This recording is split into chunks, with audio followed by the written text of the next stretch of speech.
Prezados irmãos, muito boa noite a todos. Uma satisfação enorme estar aqui novamente, entre os queridos companheiros da Casa Espírita Cristã Mensageiros da Luz e também dando boa noite àqueles irmãos que eventualmente possam nos assistir posteriormente através do YouTube. Nosso estudo de hoje, amadurecimento emocional, ele é baseado nesse livro, Sendas Luminosas, é o capítulo 29 desse livro, Sendas Luminosas, e de uma comunicação que foi feita pelo Divaldo Franco, lá em Munique, na Alemanha, em 97, portanto, já há mais de 20 anos, 25, 26 anos atrás, e é um assunto, sim, bastante importante, é bastante ligado ao nosso dia a dia. Então, o nosso estudo foi todo baseado nesta lição 29 desse livro, Sendas Luminosas, cujo tema é amadurecimento emocional. Antes mesmo de começar a me reportar o livro, eu queria trazer aqui uma fala do Antony de Mello, que é um padre jesuíta e psicoterapeuta, Ele se tornou bastante conhecido por alguns escritos que ele fez sobre espiritualidade. Esse padre nasceu na Índia, lá em Bombay, e morreu em Nova York, em 1987. Então, ele traz uma fala muito interessante sobre essa questão do amadurecimento, da maturidade emocional, quando ele diz isso aqui: que a maturidade emocional é alcançada quando eu não preciso julgar ou culpar algo ou alguém pelo que acontece comigo. Então, é bem importante, Ele significa que, nesse momento, eu atingi a maturidade. É bem comum ainda das almas mais ingênuas, das almas imaturas, Daqueles que convivemos aqui na Terra, ainda está o tempo todo fazendo julgamento, ocupando alguém ou ocupando a si mesmo. Então, ele diz que quando a gente atinge essa maturidade emocional, o termômetro para a gente ter a ideia disso seria exatamente: já não estou julgando nem culpando ninguém por aquilo que acontece comigo. A gente sabe, que essa maturidade emocional ela é adquirida ao longo da nossa vida, Vem desde a nossa infância, adolescência, passa pela adultez e depois a velhice, quando somos idosos, mas não necessariamente ela acompanha, por exemplo, a mesma cronologia do corpo, ou seja, é muito comum vermos crianças muito novinhas ainda, com reações e maturidade que, ora, nos surpreende, pela maturidade da criança, às vezes, e é muito comum vermos também adultos já aí passando bem largamente depois da adolescência, já na fase mais entrando no amadurecimento, ainda bastante infantis, naquilo que a mentora Joana de Anjos chama de infância psicológica, ou seja, o tempo passa, O tempo passa em termos de cronologia do físico, mas a idade, o corpo, mas a mente continua, às vezes, bastante infantil. E ela começa o estudo dessa página, dizendo exatamente isso daqui: que a mudança dos hábitos viciosos para saudáveis existe um esforço hercúleo e prolongado. Então, ela quer dizer que é um esforço muito forte, pesado, e que também não é da noite para o dia que a gente consegue se melhorar, promover esse amadurecimento, A gente vai ter que substituir isso aí por novos costumes, incorporar esses novos costumes no nosso dia a dia, de tal forma que eles se tornem automatizados, E sem aquelas imposições mentais que, às vezes, ocorrem quando você não faz esse esforço. Então, ela diz que um dos primeiros passos que a gente precisa fazer, na busca dessa transformação, desse amadurecimento, é anular os condicionamentos negativos. Então, todos nós temos esses nossos condicionamentos negativos no dia a dia aí, mas a melhor solução é anular esses condicionamentos e abrir espaço, né, na nossa mente para outras fases positivas, porque anular esses condicionamentos negativos, segundo ela, não é de um momento para outro, é uma coisa que demora, tem que ser trabalhado, é dia a dia, é com uma construção bastante lenta que a gente vai ter que ir fazendo pedra a pedra, tijolinho a tijolinho. E ela vem nos explicar mais adiante, né, nesta lição, como que nós podemos fazer isso, qual a forma de fazer isso. Então, ela começa dizendo que, inicialmente, a gente tem que tomar conscientização, consciência dos danos sofridos, ou seja, se a gente não tomar a consciência daquilo que está nos ocorrendo, é complicado, porque é aquele que, vamos dizer, sei lá, cortou um dedo, mas o dedo está anestesiado. Então, se ele não souber que cortou e que está sangrando porque não está sentindo dor, vai ser meio complicado tratar. Então, você primeiro tem que ter conscientização desses danos. Então, você tem que perceber que aquilo dali está acontecendo. No segundo passo, você substituir, né, os fatores que causaram aquele problema. Então, ela chama de fatores causais lá. Então, nós tomamos consciência daquilo que nos aconteceu, por que eu estou agindo dessa forma, e substituir esses fatores causais. Isso parece assim um pouco subjetivo, mas não é não. No dia a dia, a gente pode avaliar aqueles nossos comportamentos que, às vezes, assim, intempestivamente a gente assumiu, seja de uma violência verbal, uma agressividade qualquer, que, num momento, passou despercebido até pela gente, e que depois, ao lembrar disso, ou então ao ser chamado a atenção por algum amigo, algum companheiro daquilo, você começa a refletir. Então, ela fala que isso é a conscientização, né? Quais foram os danos ali e qual vai ser a substituição que eu tenho que fazer. Quer dizer, quando socorrer, é aquela velha história que a gente fala da vigilância, né? Da gente estar bastante vigilante. E, a partir daí, a gente promover a nossa renovação interior, que é essa substituição, né? E ela segue ainda mais dizendo para que, a partir dessa conscientização, nessa renovação, que surja assim, um desejo bem intenso por essa renovação interior, ou seja, na medida que a gente toma consciência, aí é preciso que surja, nas palavras dela lá, um desejo lúcido, assim, aquela consciência, ó, eu preciso mudar, senão isso não vai melhorar. E mesmo assim, ela nos diz que não é tão fácil quanto parece, né? Não é tão fácil assim da forma que eu estou falando, como não é tão fácil da forma que vem na lição. Porque ela diz o quê? Que as fixações anteriores ressumam a miúde. Então, quais são as fixações anteriores? São aquelas que a gente vem trazendo na nossa vida de espírito, através de outras encarnações, da nossa caminhada espiritual aí, e que nós temos essas fixações, tá, trazidas pelo nosso perispírito e construídas aqui nessa encarnação, e ela diz que elas ressumam, né, que é um verbo que eu gosto muito, sim. Ressumar é mais ou menos uma coisa assim como um filtro, né, que ressuma umidade, aquele filtro por exemplo, de um filtro de barro, né, que ele tem uma umidade ali, então deixa cair uma gota, ou seja, que significa dar passagem a um líquido, como se fosse assim uma moringa que ressuma.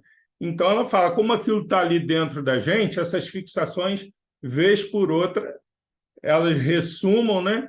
E elas nos impõem falsas necessidades, são aquelas necessidades que não são aquelas ideais do dia a dia, são aquelas que nos levam para aquela porta larga, são as necessidades muito ligadas à matéria, e que quase sempre são atendidas. Por quê? Porque se nós não estivermos bastante conscientes, a gente vai acabar descambando para o lado de atender essas nossas necessidades. Então, meus irmãos, ela fala que isso vai nos levar a reiniciar um círculo pernicioso, ou seja, nós na nossa vida, né?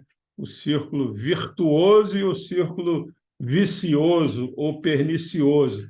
Então, se nós nos deixarmos levar por essas faltas necessidades, a gente pode acabar reiniciando esse círculo vicioso, círculo pernicioso.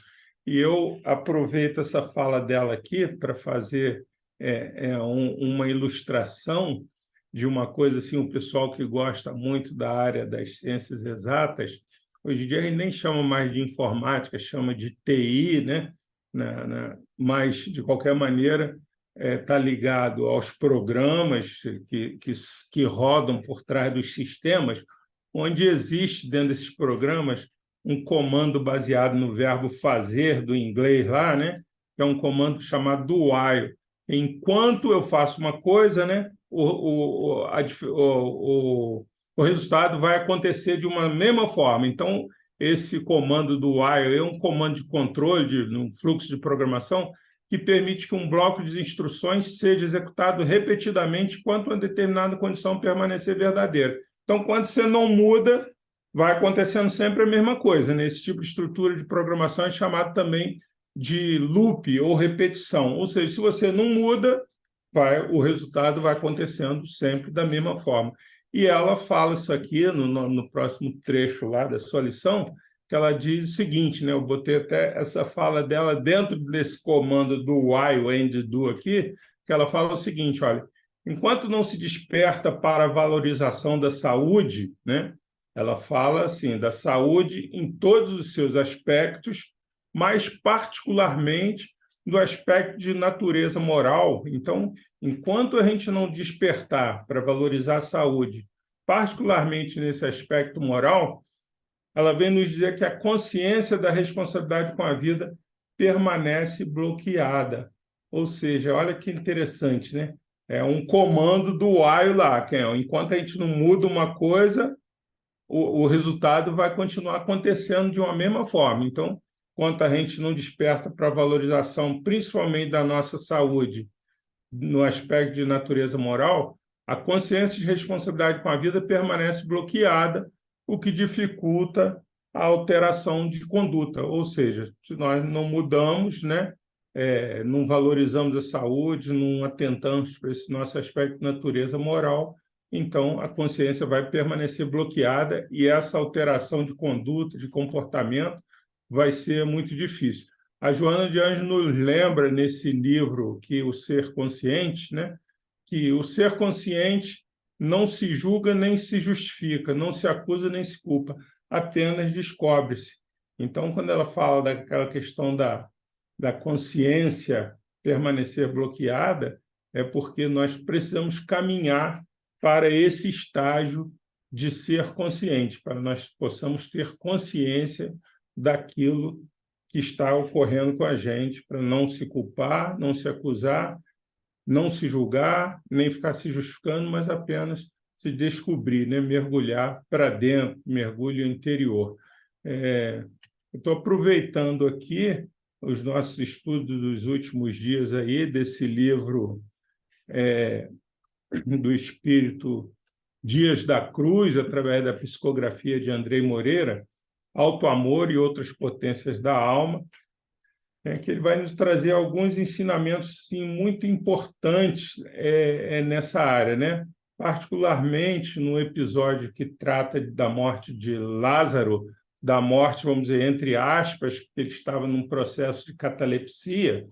Então, é informado lá, né? Vou dizer assim, mais ou menos sinteticamente, que Marta, a irmã de Lázaro, manda chamar Jesus, que o Lázaro estava morto, e Jesus ainda se demora uns 2 dias na cidade onde ele estava, e quando ele chegou, Lázaro já estava naquele estado já há 4 dias, já tinha sido enterrado naquelas cavernas que tem as pedras, né? E todos achando assim que ele chegou muito tarde para dar aquele socorro. Então, o mestre se dirige àquele local onde Lázaro havia sido enterrado e pede lá àquela multidão que o acompanhava, né, para que aquela multidão pudesse retirar as pedras da porta ali. Então, todos foram retirar as pedras daquela caverna E Jesus, ao invés de entrar, como todos imaginavam, vou lá, vou resgatar o Lázaro, não. Ele solicita, faz um vocativo para que Lázaro saia da caverna, para que ele saia. E o Lázaro sai, né, sob o olhar daquela multidão toda, ainda todo enrolado naquelas faixas, porque era muito comum naquele, né, quando se morria, se passava aquele óleo, né, no desencarne, untava o corpo e passava aquelas faixas, e ele ainda com bastante dificuldade de caminhar, veio para fora da caverna ainda enfaixado, e aí, num segundo movimento, Jesus pede ao povo que retire dele aquelas faixas. E aí, nessa psicografia de André Moreira, né, ditado pelo Espírito Dias da Cruz, ele diz aqui nesse texto o seguinte: a consciência de Lázaro não mais dorme o sono espiritual da inconsciência, da anulação pessoal e da incapacidade, mas está agora acordado, desejoso de agir e de valorizar o investimento do alto em sua vida. Então, ele fala que o Lázaro estava naquele sono espiritual da inconsciência. É muito interessante que é aquele estágio onde nós não estamos trabalhando para progredir, onde nós não estamos tomando a iniciativa e fazendo a nossa parte. Então, ele estava nesse sono espiritual, mas naquele momento que o mestre o acordou, o chamou, ele começou a tomar uma mudança de rumo na vida, né? Segue ainda o Espírito nos explicando em outro trecho dessa lição que perante as dores temporárias da vida, a misericórdia se ocupa de retirar as pedras, ou seja, aquele primeiro movimento que ele fez, né, pedindo para que o povo retirasse as pedras, aquilo é um movimento de apoio àquele que está doente, àquele que está sem força para reagir. Mas, por outro lado, ele nos diz também: compete ao homem ouvir o divino chamado lá de Deus, saindo da posição de vítima do outro ou de vítima da própria história, né? Aquele que fica se vitimizando, para dar os passos em direção à liberdade, aquele espaço que Lázaro deu, né? Quando saiu da caverna. E ele diz, ainda que limitado pelas faixas que os constrangem. Então, ele fala daquelas faixas que estavam no corpo de Lázaro, mas ele faz aqui um paralelo, uma bela comparação, falando das nossas faixas psicológicas, das nossas faixas morais, das nossas faixas físicas, que limitam a nossa liberdade de movimentação, que é o que ocorre com todos nós. Então, mesmo no momento em que nós somos ajudados, em que nós somos amparados, cabe a nós, como doentes, né, sair daquela posição de vítima, de vitimado, e fazer também aquilo que nos compete, ou seja, exercer também a nossa parte nessa recuperação, porque isso vai nos levar, de certa forma, a esse amadurecimento emocional. Ainda num outro trecho, ele vem nos dizer isso aqui: dar os passos em direção à cura, ainda que envolvido pelas limitações naturais dos contextos criados por nosso livre-arbítrio, é condição fundamental. Ou seja, a gente sabe que todos temos problemas, todos temos dificuldade, todos enfrentamos as nossas vicissitudes aqui na vida, e sempre tem, né, a sociedade, um parente, um amigo, a escola, sempre alguém para nos dar uma forcinha, dar aquele empurrão que a gente fala. Mas cabe a nós também dar esse passo naquela direção, porque senão a gente vai se manter naquela posição ali de conforto ali na cama, sempre aguardando pelo outro, entendeu? Sempre aguardando que o outro venha fazer a nossa parte também. E aí ele segue dizendo: a vida aguarda que cada um, após os benefícios do socorro, que retira as pedras que obstaculizam a vontade, dê os passos fundamentais em busca de liberdade, autonomia e consciência, que é aquilo que todos nós precisamos, ou seja, para atingirmos a nossa liberdade, a nossa autonomia e a consciência do que nós somos, por que estamos aqui, o que viemos fazer, para onde vamos, nós temos que dar, sim, esses nossos passos, né? Mesmo após esses benefícios que a gente recebeu, dessas pedras que foram retiradas, aquela força que vem da divindade, mas nós não podemos deixar de cumprir a nossa tarefa também. ele ainda diz o seguinte, que todo homem é também Lázaro e discípulo, fazendo uma comparação agora conosco aqui, né? Requisitado a sair do egoísmo de suas necessidades pessoais para a interação social, recebendo e doando, dando passos ainda que limitados a caminho da liberdade, da autonomia e do amor. Então, ele vem reforçar que todos nós temos que fugir dessa posição nossa ali do bem bom, né, da posição de egoísmo, das minhas necessidades pessoais, para a interação social, porque é um momento onde a gente pode ajudar e ser ajudado. Ela diz recebendo, né, ele diz o Espírito recebendo e doando. Em outro trecho, ele diz que, na medida que a gente doa, nós também somos os maiores beneficiados por essa doação que nós fazemos, né, atingindo a liberdade, a autonomia e o amor. Ele ainda conclui dizendo: a cura se dá exatamente nesse percurso de sair das sombras e vir para a luz, que é aquela caminhada que o Lázaro fez, né? Que, em essência, é a presença de Deus em nós.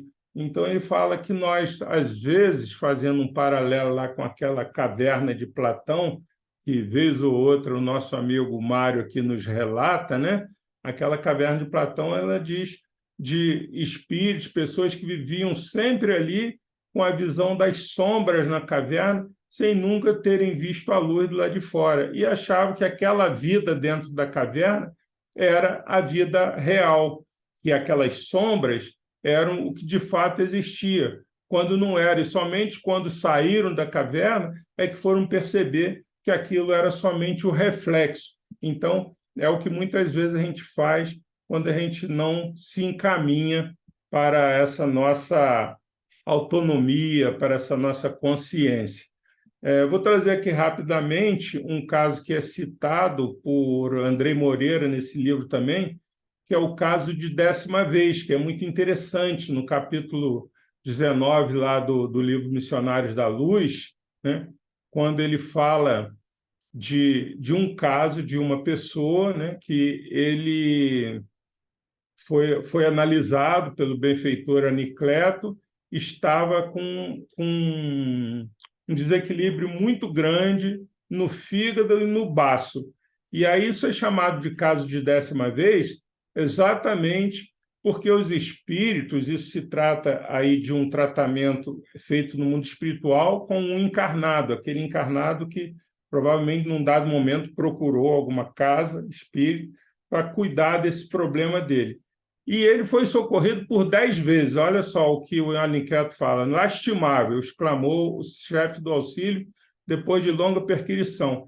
Entretanto, apenas poderemos aliviá-lo. Agora, olha só, meus irmãos, após 10 vezes de socorro completo, é preciso deixá-lo entregue a si mesmo até que adote nova resolução. Então, esse homem, ele tinha um problema muito sério porque ele era muito impulsivo, era muito envolvido em rixas, em discussões, parecidas com aquelas que a gente vê hoje em dia, né, nesse século e nesses dias, onde ele queria sempre manter o seu ponto de vista, assim, muito apaixonado, ele não aceitava, né? E era muito fácil ele se encolerizar e também receber de volta a cólera daqueles que conviviam com ele, a mágoa, tudo aquilo. E por isso mesmo ele se tornou um centro de convergência daquelas vibrações muito negativas, daquelas vibrações deletérias, destruidoras. E foi o trabalho que eles fizeram, foi de amenizar isso. Mas, no entanto, embora ele tivesse algum conhecimento, ele não fez a parte dele, né? Ele não fez a parte dele. Então, nós sabemos, eu daí depois pode dar uma aula sobre isso para a gente, que lá na medicina chinesa, né, existe uma confluência desses órgãos principais do organismo, o fígado, o pulmão, o coração, o rim e o baço, que são órgãos vitais, né, que estão o tempo todo interferindo no nosso psicossoma, ou seja, no nosso espírito, na nossa alma. E ele estava exatamente com um desequilíbrio muito grande no fígado e no baço decorrente disso.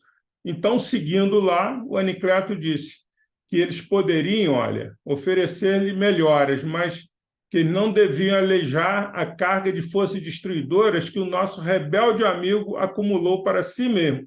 ele conclui assim: nossa missão é de amparar os que erraram e não de fortalecer os erros. Então, ele já tinha sido amparado por 10 vezes, ele estava melhor, mas, no entanto, ele precisava fazer também aquela parte dele, aquela parte que cada um compete fazer. Ainda comentando sobre esse caso, o André Moreira diz o seguinte: olha, ele não havia se decidido por dar os passos fundamentais para fora de sua caverna pessoal. Está vendo? Esse homem estava lá, preso naquela redoma, né, perante o chamado do amor, e agora encontraria os dissabores das dores naturais consequentes de sua escolha, embora desnecessárias do ponto de vista evolutivo. Por quê? Porque ele estava fazendo escolhas que faziam com que ele permanecesse com aquela dificuldade ali. Aí ele vem nos lembrar: todo homem é Lázaro, todos nós, num dia desse, temos esse papel de Lázaro. Todo ser humano é divina criação. Doenças, enfermidades, conflitos psicológicos são apenas pano de fundo de uma história longa de desenvolvimento espiritual. Quer dizer, que cada um de nós carrega nessa existência e que nós partilhamos com o próximo nessa mesma caminhada de autodescoberta, autodomínio e autossuperação. Ou seja, nós mesmos precisamos trabalhar, né, no nosso autodescobrimento para dominar as nossas más inclinações, como diz o codificador, e também para nos autossuperarmos. Esse é o recado final do André Moreira com relação a esse caso muito interessante, e não só do Lázaro, como o paralelo que ele fez com esse caso aí do André Luiz, relatado lá no livro Mensageiros da Luz. Missionários da Luz, me desculpe. A mentora Joana de Anjos segue ainda na fala desse livro, nessa lição, né, dizendo que o amadurecimento psicológico proporciona a seleção natural daquilo que é bom e útil em detrimento do que é prejudicial e desgastante. Então, que a gente precisa fazer uma seleção, né, da coisa. Surge espontaneamente nessa seleção uma alteração na escala dos valores humanos, novas medidas na prioridade de uns, né, de alguns valores sobre outros valores. Então, nós começamos a descobrir o seguinte: o que é importante para que a gente possa evoluir, para que a gente possa melhorar? Ela diz que a gente tem que substituir os valores que nos são prejudiciais. Então, a gente, identificados esses valores, como a gente falou um pouquinho atrás, eles têm que ser claramente identificados. Vamos começar a substituir esses valores por aqueles que preservam a existência, por aqueles que estão ligados ao bom, ao belo, né? Por aqueles que vão, de certa forma, nos fazer evoluir como nós precisamos evoluir na direção da luz, sairmos de dentro dessa nossa caverna e caminharmos para a luz. E como é que isso ocorre? Aí ela fala que isso ocorre mediante esse suceder de experiência, esse mundo que vamos vivendo, um atrás do outro, todo o nosso dia a dia, né?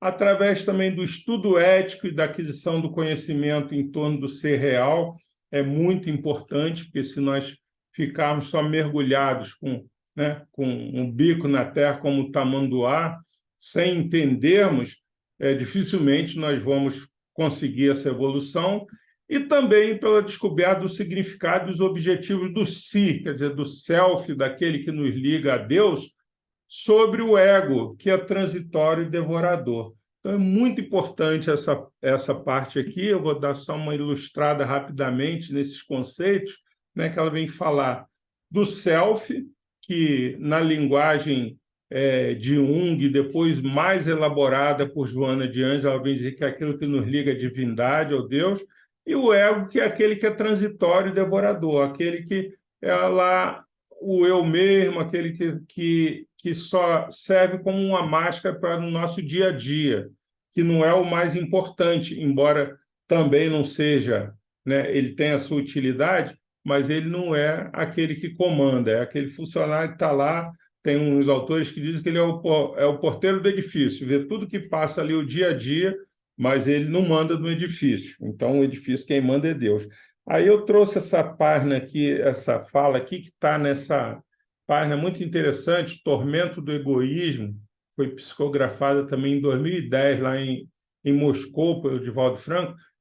quando ela vem nos falar desse eixo ego-self. Ela fala assim, desde o momento da fissão do self com o ego, que o eixo do equilíbrio ficou fragmentado. Então, é bem interessante como ela dá uma materializada nessa coisa que é bastante subjetivo, porque ela se fala muito hoje que todos nós temos que buscar esse equilíbrio ego-self, ou seja, o ego, aquilo que nos leva para uma direção que não é muito boa, para uma direção que não seria ideal, mas o self, que é aquele que nos leva para os melhores sentimentos. Então, só rapidamente aqui, porque ela citou aqui a fissão do ego, então a gente sabe que na fissão lá nuclear, a fissão é um ato de fender, ou seja, de cindir, é uma separação. Quando, ao contrário, a fusão é um ato de fundir, de juntar essas coisas. Então, a gente poderia, assim, dizer mais ou menos num exemplo mais caseiro de fissão, que seria a gente quebrar um isopor que ele vai se transformar em diversos pedacinhos ali, é um movimento de fissão. Então, ela fala que desde esse momento lá anterior da fissão do self com o ego, que esse eixo de equilíbrio ficou fragmentado. Por quê? O ego é a produção do estado de consciência, portanto, transitório, impermanente. O ego é esse. E o eixo ego-self, aí a gente tem que trazer aqui também o conceito do arquétipo, se origina lá nesses arquétipos, né? Que significa assim, primeiro e taipon, que é a marca, o cunho, aquele modelo primordial, e por isso mesmo constitui o arcabouço psicológico do indivíduo. Por isso que ela fala lá naquele início, quando houve essa fissão, e que faculta a identificação da criatura humana.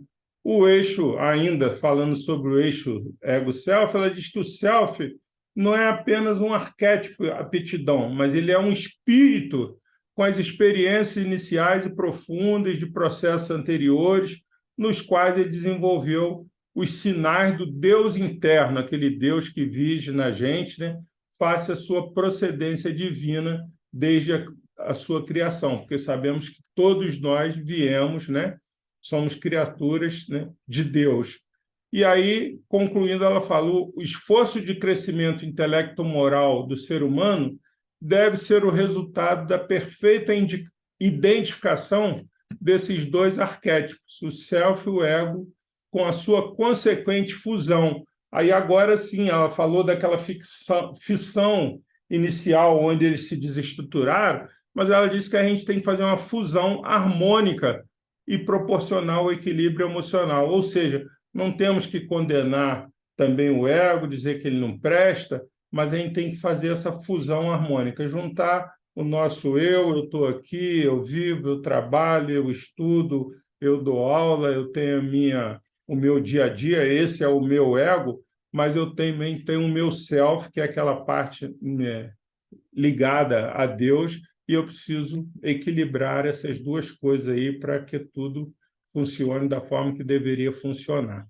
Retornando aqui ao nosso livro, né, a nossa lição de amadurecimento emocional, ela fala também que essas velhas indumentárias precisam ser substituídas pela nova proposta de harmonia. Então, ela fala daquela roupa velha, nós diríamos também daquele homem velho, né, que é falado pelo Paulo lá, que ele fala, matemos o homem velho que existe dentro de nós para que nasça um homem novo. Está lá em Colossenses 3.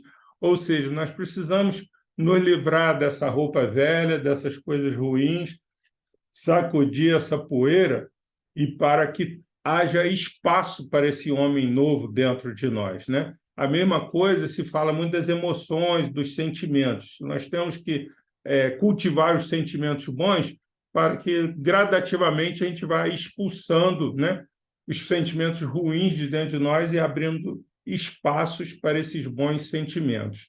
Ela ainda vem nos falar também de uma letargia, de um abatimento que às vezes encontra o homem, né? Fazendo um contraponto disso com a ação constante em favor do crescimento íntimo, ou seja, tem aqueles que ficam ali só empurrando com a barriga, vou deixar para amanhã, como é que chama? Vou adiar essa minha reforma íntima, né?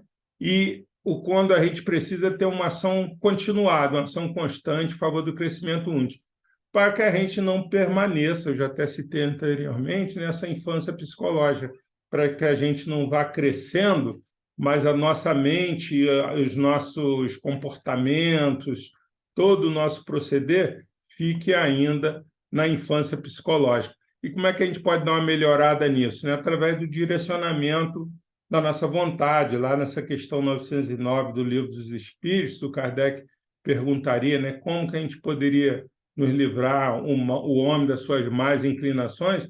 Os espíritos respondem que dá para se livrar fazendo esforços insignificantes, não precisa muita coisa, mas o que falta ao homem é vontade para trabalhar nesse sentido. Então, se não tiver vontade, esse esforço não vai ser conseguido.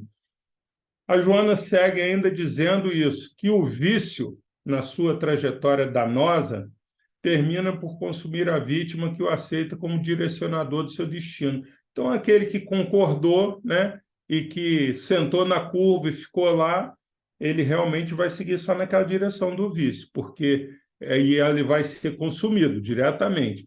Ela fala que, não obstante, chega um momento no qual ele perde o encanto mentiroso e se dá conta de uma verdadeira revolução interna que o obriga a desalojar-se, ou seja, sair daquela sua zona de conforto, deixando espaço para a instalação de diferentes costumes que se incorporarão ao cotidiano, alterando por completo a conduta do ser. Então, é um momento que a gente toma essa resolução, vou sair dessa zona de conforto aqui agora e vou fazer alguma coisa. Então, neste momento, a gente começa a progredir. Aí eu me lembro ainda que dessa fala aqui lá dos Hebreus, né, que diz, portanto, tornai a levantar as mãos cansadas e os joelhos desconjuntados, que é naquela caminhada nossa que está muito complicada, e fazei veredas direitas para os vossos pés, para que aquele que manqueja não se desvie inteiramente, antes seja sarado. Ou seja, a gente tem que tomar essa atitude de levantar, de carregar, ainda que as nossas mãos estejam cansadas, nossos joelhos desconjuntados, mas seguirmos adiante. Ela vem nos dizer ainda, para que seja lograda a meta, tornam-se urgentes. Então, ela vem dar aqui uns 4 conselhos bastante interessantes, né? Que é mais ou menos uma repetição do que já foi falado antes, mas ela diz textualmente isso aqui. Para alcançar essa meta, para lograr essa meta, é urgente a constatação dos danos sofridos e daqueles que virão mais tarde. Então, é aquela consciência que nós tomamos dos danos, né? O desejo sincero de mudar. Esse desejo ele está sedimentado naquela vontade que a gente falou, porque tem que ter o desejo, né? Um desejo forte, mas tem que ter a vontade de mudar. Ainda, a disposição para pagar o ônus do desafio que se aceita, ou seja, sabendo que não vai ser muito fácil. A gente sabe que ninguém falou que ia ser fácil, ninguém falou que ia ser mole, não.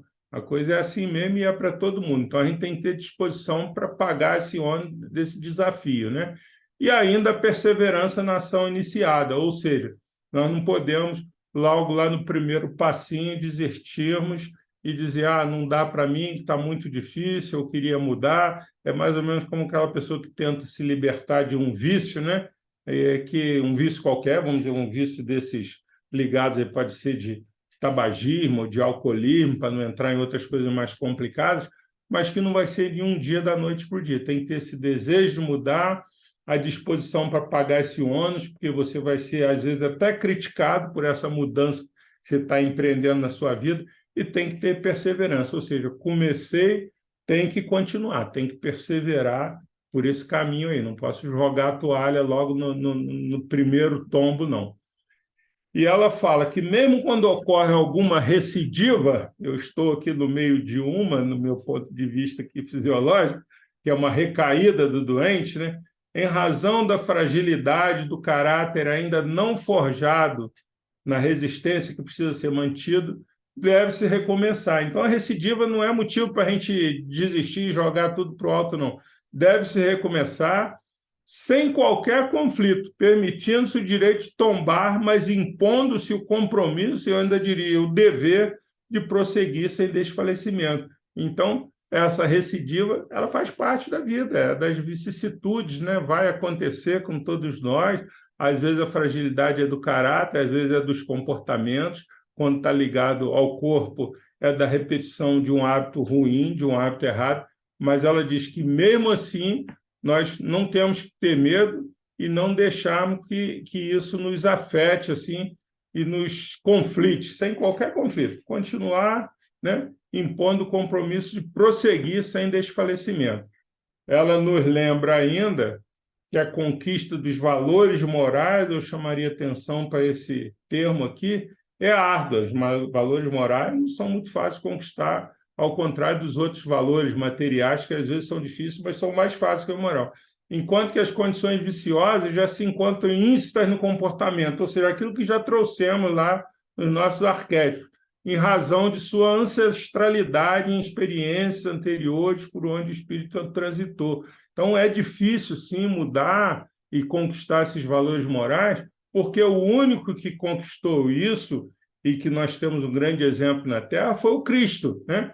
O Cristo está lá dizendo, nesse capítulo 1, item 9 do Evangelho, né? A nova era, ele está dizendo na fala desse espírito israelita, que o Cristo foi o iniciador da mais pura, da mais sublime moral, da moral evangélica cristã, que há de renovar o mundo, aproximar os homens e torná-los cristãos. Então, não é realmente fácil, mas o exemplo, o modelo e guia, como é dito também no Evangelho, a gente tem aí. Basta nós seguirmos, né? Ainda que com as dificuldades, com essas marés do contra que, de vez em quando, nós vamos encontrar devido a essa nossa ancestralidade, aquilo que está ainda não de muito evoluído dentro da gente. Mas se a gente seguir por esse caminho, eu acho que vai ser um caminho bem objetivo. Ela diz assim, agora, portanto, é o momento da decisão, da ação correta. Não é ontem nem amanhã, é agora, hoje, né? Tudo é possível para quem investe no esforço próprio e na tenacidade de que se faz objeto. Aí eu queria lembrar que essa fala do Henry Ford, que diz assim, se você acha que pode ou que não pode, em ambos os casos você tem razão. Então, eu falo assim, tudo é possível para quem investe no esforço próprio e na tenacidade que se faz objeto. Então, tem aqueles que acham, eu não vou dar conta, isso não é para mim, eu não consigo, eu sou muito fraco, eu não tenho força de vontade, aí você não vai conseguir. E se você disser, não, vou levar isso aqui a sério, vou mudar a minha vida, vou alterar, você também consegue. Por isso eu trouxe essa fala aí do Henry Ford, que ele diz assim, se você acha que pode ou que não pode, em ambos os casos, você tem razão.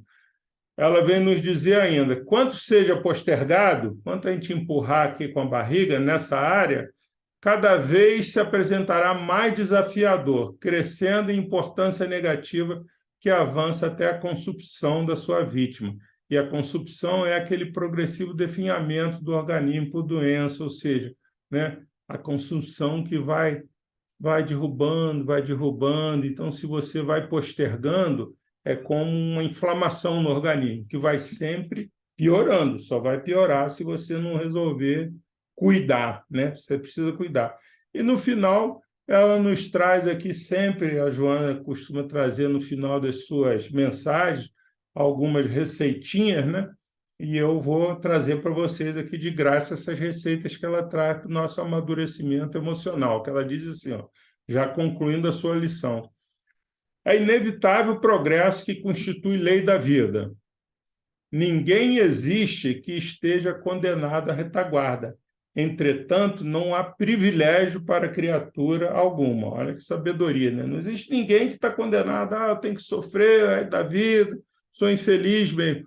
Mas também ninguém tem privilégio. O que significa, como já vimos lá no caso de Lázaro, no caso daquele outro lá das 10 tentativas lá, que você tem que fazer a sua parte, né? Que não há privilégio, nós não somos privilegiados. Ela diz ainda o seguinte, o desenvolvimento dos recursos adormecidos ocorre quando o cansaço e a frustração se instalam naquele que se entrega à indolência, aquele que não quer agir, fazer a sua parte, vindo a acordar mediante o concurso do sofrimento. É esse que bate na nossa porta, da desolação e da amargura, para assumir uma postura saudável, verdadeiramente grandiosa. Infelizmente, a gente sabe que muitas vezes, muitas pessoas só tomam a iniciativa através do sofrimento desse que vem nos perturbar. Eu me lembro aqui disso aqui que está no capítulo 5 lá do Evangelho, no item 4, quando fala,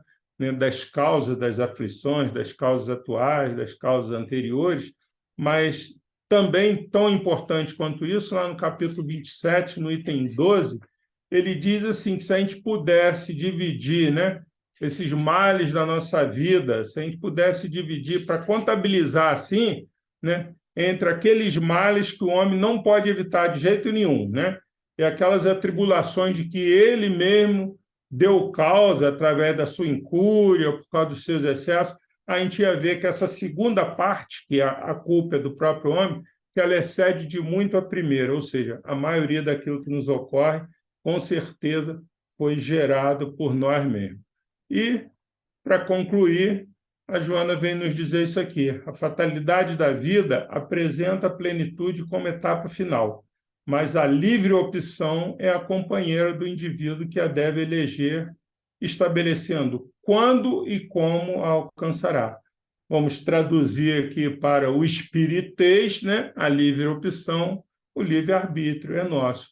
Nós é que dizemos, queremos, quando e como vamos alcançar. E a gente sabe que depende, em grande parte ou na maior parte, de nós mesmos. Essa é a lição que a gente estudou nessa noite aqui, que foi trazida lá em Munique, na Alemanha, em junho de 97, pela nossa benfeitora Joana de Anjos. E eu queria agradecer muito a vocês pela paciência de ter estado comigo aqui até agora. Muito obrigado.